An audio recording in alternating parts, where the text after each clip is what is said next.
Hello everybody, I'm going to show you today how to freeze your catch. There's a lot of conjecture in the fishing world about freezing your fish in water. I do it, I find it to give good results, and so I'm going to show you how I do it. Here we have a frozen bag of crappies.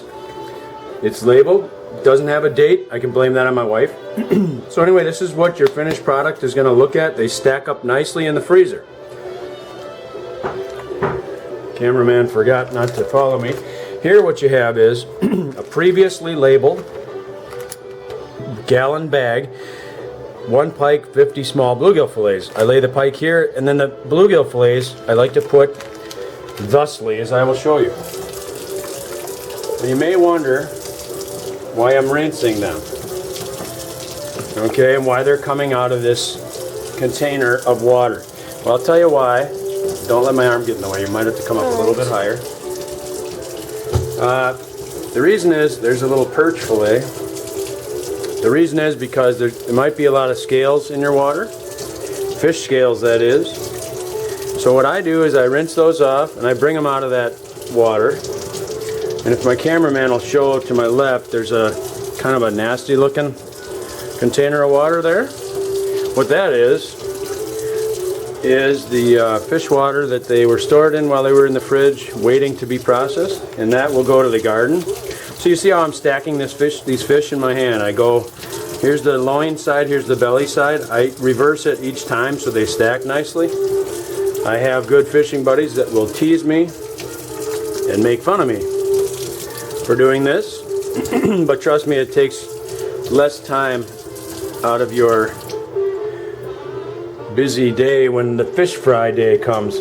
Oh, I forgot to mention, I like to begin this process with gratitude for having enough fish to freeze.